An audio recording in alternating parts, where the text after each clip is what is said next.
जजप्पा सरकार है। आज हम सब साथी एक कोने से दूसरे कोने तक भारतीय राष्ट्रीय कांग्रेस और हरियाणा प्रदेश कांग्रेस के सब साथी हवा हवाई भाजपा जजप्पा सरकार से ठोस बेरोजगारी और युवाओं के मुद्दों पर तर्कपूर्ण सवाल पूछने के लिए आपके बीच में उपस्थित हैं।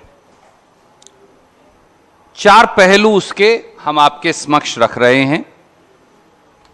एक पहलू शैलजा जी ने उसकी शुरुआत की कि बेरोजगारी की हरियाणा में स्थिति क्या है, और उस बेरोजगारी का एक बड़ा पहलू है कॉमन एलिजिबिलिटी टेस्ट, जिसको हमने कॉमन एक्सप्लॉयटेशन टेस्ट की संज्ञा दी है।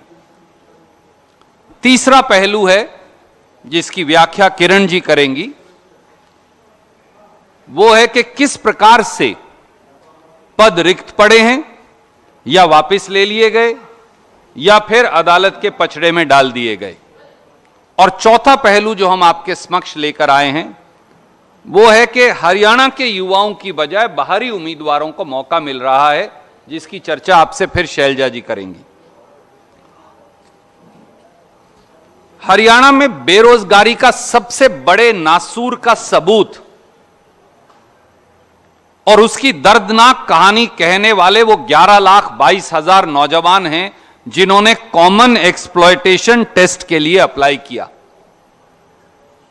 साल 2019 से ही सीईटी के नाम पर हरियाणा के युवाओं को बेवकूफ बनाने की कोशिश की जा रही है।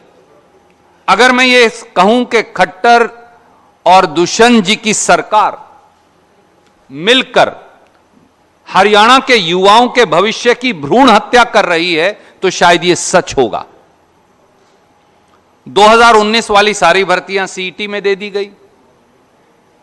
2021 में ग्राम सचिव और दूसरे पेपर लीक हो गए, उन्हें भी सीईटी में दे दिया गया। अब हम 2023 के मिड में हैं, जुलाई का महीना अब हम पहुंच गए, तो आधा साल फिर बीत गया। तो 19 से 23 तक का समय तो सीईटी करवाएंगे और उससे फिर पेपर करवाएंगे, इसी में लगा दिया। 11,22,000 बच्चों ने दरख्वास्त दी। 4 शिफ्टों में आखिर में एग्जाम हुआ, बड़े मोल तोल के बाद 5 और 6 नवंबर 2022 को। 10 जनवरी 2023 को रिजल्ट आया। रिजल्ट में 2,92,000 बच्चों को उन्होंने पास दिखाया। पब्लिक डोमेन में नहीं डाला, आखिर में फिर कोर्ट में गया और 29 जून 2023 को 2,92,000 से बढ़ाकर 3,59,000 बच्चों को पास दिखा दिया गया। यह सीईटी का रिवाइज रिजल्ट भी उन 11,22,000 बच्चों से भी और 3,59,000 युवक और युवतियों से भी जो हरियाणा के हैं, उनके भविष्य से क्रूर और भद्दा मजाक है। युवाओं की जिंदगी से कॉमन एक्सप्लॉयटेशन टेस्ट, जिसे वो कॉमन एलिजिबिलिटी टेस्ट कहते हैं, उसके नाम पर जो मजाक हो रहा है, उसके 4 पहलू जरूरी हैं। पहला, सीईटी करवाने के बाद सीईटी में से केवल 4 गुना उम्मीदवार बुलाने की एक अजीबोगरीब शर्त लगवा दी। पहले सीईटी ले लिया, 3,59,000 या 60,000 बच्चे पास हो गए। अब कहते हैं केवल 4 गुना, जितनी पोस्ट है उसका 4 गुना बुलाएंगे, तो बाकी बच्चे कहां जाएंगे? फिर उन्होंने सीईटी क्यों दिया था? फिर आपने सीईटी एग्जामिनेशन क्यों किया था? फिर 11,22,000 से 3,59,000 शॉर्टलिस्ट क्यों किए थे? और पूरे देश की परिस्थिति क्या है, हमने ये देखने की कोशिश की। मैं ये कागज आपको भेज रहा हूं, ये उत्तर प्रदेश का है। यहां भी इसी प्रकार का एग्जाम है। 15 गुना बच्चों को बुलाया जाता है जो पास होते हैं। ये पड़ोस के राज्य राजस्थान का है, यहां भी 15 गुना बुलाए जाते हैं। अगर आप भारत सरकार का एसएससी भी देखो, रेलवेज देखो, बैंकिंग देखो, तो 12 गुना से 20 गुना तक एलिजिबल बच्चों को बुलाया जाता है। तो यहां 4 गुना की शर्त क्यों? और बाकी के युवक और युवती जो 4 साल मेहनत करके सीईटी पास करके आए हैं, वो कहां जाएं? दूसरा पहलू, अलग अलग योग्यता वाली सारी श्रेणियों के लिए एक ही सीईटी क्यों? मैं 12वीं पास हूं, आप बीए पास हैं, आप बीटेक हैं, आप एमटेक हैं, आप जूनियर इंजीनियर का डिप्लोमा किए हैं, आपने पॉलिटेक्निक से डिप्लोमा किया है, सबके लिए एक ही कॉमन सीईटी। तो आप एमटेक से लेकर 12वीं तक सबकी योग्यता एक कॉमन एलिजिबिलिटी टेस्ट से कैसे उसका आंकलन कर सकते हैं? यह अपने आप में एक विसंगति है। आपको अलग अलग श्रेणी के लिए अलग अलग सीईटी करनी चाहिए नेचुरली। आप एमटेक का और 12वीं का मुकाबला कैसे कर सकते हैं एक सीईटी से? तीसरा पहलू, सीईटी के पेपर में महानुभाव खट्टर साहब और महानुभाव दुष्यंत चौटाला जी और उनके स्टाफ सिलेक्शन कमीशन ने 63 ग्रुप्स और 401 कैटेगरी रख रखी। ग्रुप्स क्या हैं? कोई 12वीं है जैसा मैंने बताया, कोई ग्रेजुएट है, कोई एमटेक है, कोई बीटेक है, कोई पॉलिटेक्निक है, इत्यादि इत्यादि।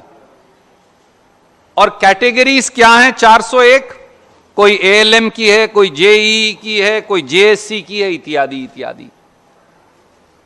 अब क्या करना पड़ेगा? आपने उन सब बच्चों का एक सीईटी कर दिया, तो अब आपको इनको 63 ग्रुप्स और 401 कैटेगरी में बांटना पड़ेगा। मैं तो एमटेक हूं, मैंने तो इंजीनियरिंग पोस्ट के लिए अप्लाई किया है, तो हो सकता है मैंने 2 में अप्लाई किया हो, तो आपको मेरा रिजल्ट निकालकर वहां डालना पड़ेगा।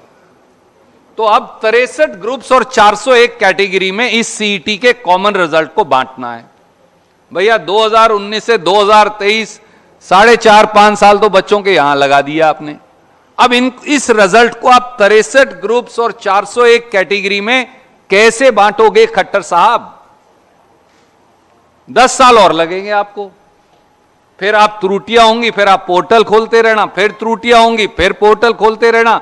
इसी हमारे यहां कहते हैं हरियाणा में खड़ी बोली में, गधी गेड़ में डाले रखना बच्चों को,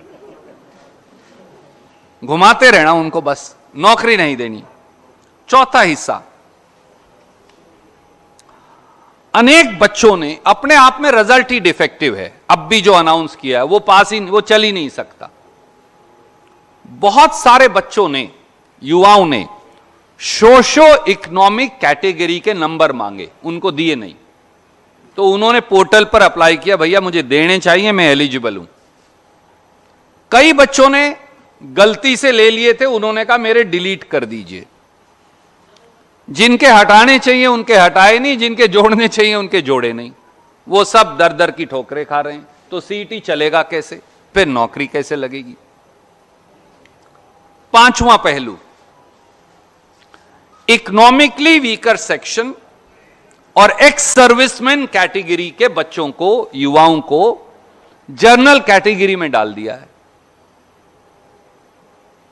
अब वो रोते फिर रहे हैं कि भैया मैं तो ईडब्ल्यूएस में आता हूं, मैं एक्स सर्विसमैन में आता हूं, मैं तो एलिजिबल ही नहीं रह जाऊंगा, मुझे रिजर्वेशन का फायदा नहीं मिलेगा, मुझे वहां डालिए। पर आपने तो रिजल्ट डिक्लेयर कर दिया। अब आप फिर पोर्टल खोलेंगे, फिर पोर्टल खोलेंगे, 10 बार तो पहले खोल चुके, तो ये रिजल्ट फाइनल कब होगा? छठा पहलू,